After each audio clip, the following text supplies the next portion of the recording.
Okay, I need you to picture something for me. The most terrifying soldier in all of Europe. 17th century. Heavy steel armor, a lance longer than a telephone pole. Riding a war horse that costs more than your house. You got that image? Good. Now, strap two giant feathered wings to his back. Wings that rise up over his head like an angry archangel. That is not a fantasy. That is not a scene from a movie. That was a real guy. A real army. And for almost 200 years, they were the most feared cavalry on planet Earth. They were the Polish Winged Hussars. And honestly, their story is so over the top, so ridiculous, that if you put it in a film, people would roll their eyes and go, okay, that's too much. So grab a drink, get comfortable, because we're about to talk about the most metal soldiers who ever lived. Let's set the scene. Poland, the 15 and 1600s. Now, back then, Poland was not the country you see on the map today. It was this absolute giant, joined together with Lithuania, one of the biggest states in all of Europe. And it was surrounded by enemies on every single side. Russians to the east, Swedes to the north, the mighty Ottoman Empire pushing up from the south.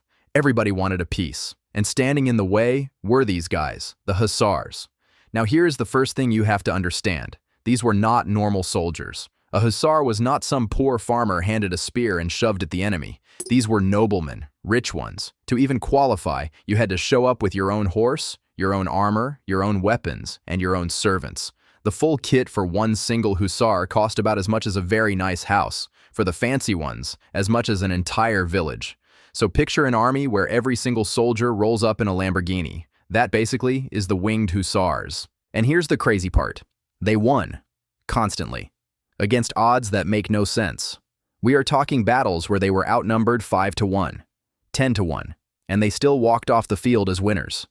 There is a battle called Kirchholm, where around 3,000 of them shattered a Swedish army nearly 4 times their size. There is another, Klushino, same story. They smash a force several times bigger and march on Moscow. For about 2 centuries, if you looked across the field and saw Winged Hussars forming up, your day was about to get really, really bad. But let's get to the part you actually clicked for. The wings. Why? Why on God's green earth would you strap enormous wings to your back before charging into battle? On paper, it sounds insane. They are big. They are in the way. Surely they slow you down. So what is the deal? Here is the fun part. Nobody is 100% sure. Historians have been bickering about this for literally centuries. But there are a few really good theories, so let's go through them. Theory 1. The sound. The idea is that when the Hussars charged at a full gallop, the wind tearing through all those feathers made this eerie, rattling, howling roar. A wall of noise rolling toward you, designed to terrify the enemy and spook their horses before the lances even arrived. Psychological warfare, with its own built-in soundtrack. Imagine the scariest sound you can think of, multiply it by 1,000 horses, and aim it at your face. Theory 2. The look. Just be honest with yourself for a second. You are a tired, hungry foot soldier. You have been standing in a field all day. And you glance up to see a line of giant, glittering, screaming, winged horsemen pouring down the hill at you. You might just decide that today is a fantastic day to be literally anywhere else. The wings made them look taller, wider, bigger than human. Like the sky itself had decided to come and end you. That is intimidation. Turned up to 11. Theory 3. The practical one. Some historians think the wings, worn on the back, actually protected the rider from sword cuts coming down from behind, and especially from lassos, because one of their nastiest enemies, the Tatars, loved to swing ropes and yank riders clean off their horses. But a big frame of wood and feathers sticking up off your back, suddenly that lasso has nothing to grab onto. Honestly, kind of genius. And then there is the buzzkill theory. Some very serious historians look at all of this and just go, they probably did not even wear the wings into battle. That a lot of it was for parades, for ceremonies, for showing off back home, and the legend just snowballed every time the story got retold over a few drinks. Sound familiar? So which one is true? The sound? The fear? The armor? Or was it all just for show? My honest answer? Probably a little bit of all of them. But here's the thing. Once you hear what these guys actually pulled off on the battlefield, you kind of stop caring about the why, because the wings were not even the most ridiculous part of the gear. Let's talk about that lance. The hussar lance was this absurd, hollow, 5-meter-long spear. That is longer than the pikes the enemy infantry were holding to stop them. Think about what that means for a second. In the charge, the hussar could stab you before you could even reach him. They literally outranged the giant wall of spikes that existed specifically to kill cavalry. That should not be allowed, and it did not stop at the lance. They threw leopard skins and tiger pelts over their shoulders, imported from far away at enormous cost, purely to look more terrifying. Gilded armor, ornate everything. These guys understood style 400 years before it was a hashtag. They were an army, a fashion show, and a horror movie, all rolled into one screaming package. Okay, now I have to tell you about their finest hour, the single most insane moment in hussar history. The year is 1683, and Europe, to put it gently, is losing its mind. The Ottoman Empire, the largest superpower of the entire age, has marched a colossal army all the way to the gates of Vienna. We are talking well over 100,000 soldiers. They surround the city.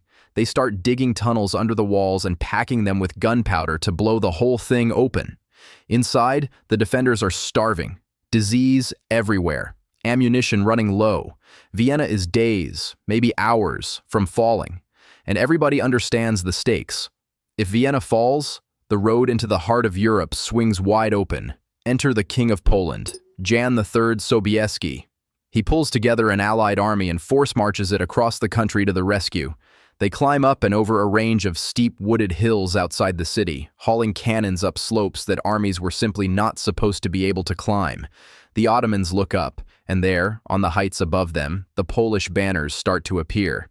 And then, late in the afternoon, it happens. Sobieski lines his cavalry up along the top of the hill. The largest gathering of heavy horse the world had ever seen in one place. Around 18,000 riders. And right at the tip of the spear, leading the charge, the Winged Hussars. And they go, straight down the hill. 18,000 horsemen, wings howling, lances lowered, thundering into the flank of the Ottoman army like the hand of God himself. To this very day, it remains the largest cavalry charge in all of human history. Just let that sit with you for a second.